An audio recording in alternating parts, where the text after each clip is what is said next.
सध्या मराठवाड्यात पावसामुळे हाहाकार माजलाय। राज्याचे माजी मुख्यमंत्री उद्धव ठाकरेंनी आज मराठवाड्यात अतिवृष्टीमुळे झालेल्या नुकसानग्रस्त भागांची पाहणी केली आणि याच दरम्यान त्यांनी अतिवृष्टीग्रस्त शेतकऱ्यांशी संवाद साधला। शेतकऱ्यांना हेक्टरी 50,000 रुपये मदत करण्याची मागणी उद्धव ठाकरेंनी केली आणि त्याचबरोबर शेतकऱ्यांचा 7/12 कोरा करावा असाही आग्रह धरला।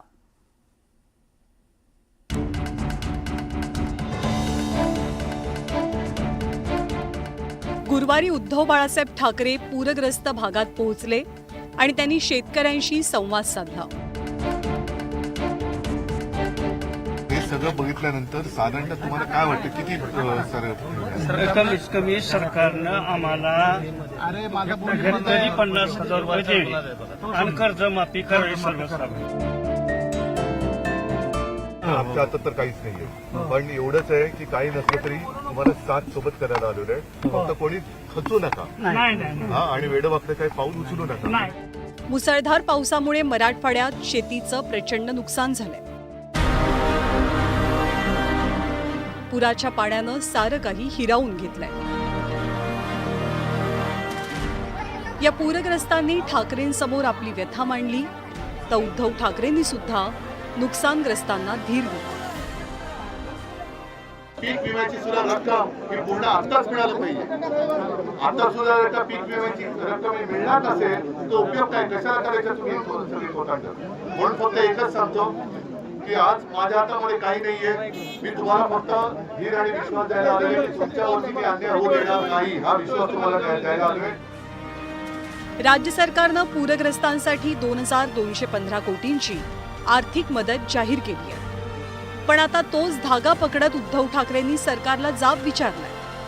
मिनिमम 50,000 रुपये पाहिजे साहेब, 50,000 रुपये साहेब। या दोन मागण्या आपण पहिल्या आता त्यांच्याकडे करून घेऊ। बाकीचं पीक विम्याचे तर आनंदच आहे, ही सुद्धा मोठी फसवणूक आहे। प्रधानमंत्री खरं म्हणजे आता त्यांनी मराठवाड्याचा दौरा केला पाहिजे। पंतप्रधान आता मराठवाड्यात आले पाहिजे। आता तो जो काही उत्सव करतात ना, हे बघा इकडे कसा आक्रोश चाललेला आहे। पंतप्रधान त्यांना मी आज तुमच्या माध्यमातून या सगळ्यांना आमंत्रण देतोय, मराठवाड्यात या शेतकऱ्याचं माझं जे काय आश्रय पुसा आणि केंद्रातनं भरघोस मदत माझ्या महाराष्ट्राच्या शेतकऱ्याला करा, ही माझी मागणी।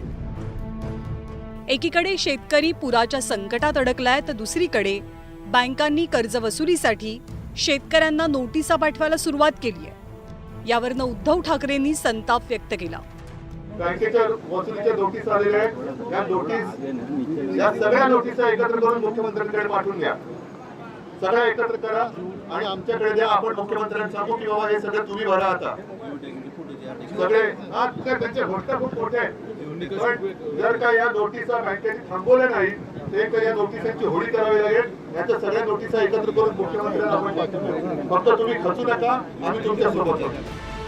उद्धव ठाकरेंनी बळीराजाच्या बांधावर जात त्यांच्या व्यथा जाणून घेतल्या।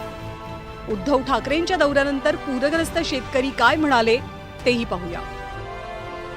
उद्धव साहेब म्हणजे आता होता होईल तेवढे, आता जे सरकार देईल तेवढे घ्या, पुन्हा आणि प्रयत्न करू देऊ, सरकारकडे मागणी करू। तुम्ही सभागृहात मांडा म्हणलं साहेब, तुमच्या हातात तर काही नाही, पण सभागृहात तर मांडा म्हणलं तेवढं, ते मांडू म्हणले तेवढं।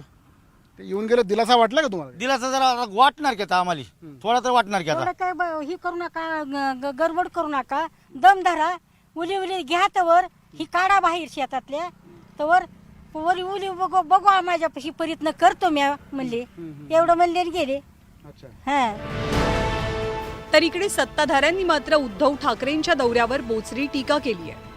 विरोधी पक्ष देखील जाऊ द्या, सगळ्यांनीच मदत केली पाहिजे, पण पूर परिस्थितीची पाहणी फक्त पूर परिस्थितीची पाहणी करणं, त्यांना मदत करणं, सगळ्यांनी सरळ हस्ते मदत केली पाहिजे, फक्त त्याचं पर्यटन करू नये, एवढीच माझी इच्छा आहे। काय मदत वाटप करणार आहे का अशी खिल्ली उडवली सर त्यांच्या ती एक बेनामी कंपनी आहे त्यांचा पक्ष, म्हणजे त्यांच्या बोलण्याला मी काय अर्थ हे देत नाही। जे स्वतःची जाहिरातबाजीमध्ये मशगूल आहेत अशा लोकांना मी किंमत देत नाही। मराठवाड्यामधल्या पुरानंतर आता मंत्री आणि राजकीय नेत्यांच्या दौऱ्यांचा सिलसिला सुरू झालाय। सत्ताधाऱ्यांपाठोपाठ विरोधक सुद्धा बांधावर पोहोचले, पण या दौऱ्यावरनं आरोप प्रत्यारोपांचा पूर आलाय। Bureau report, news 18 Lokmat.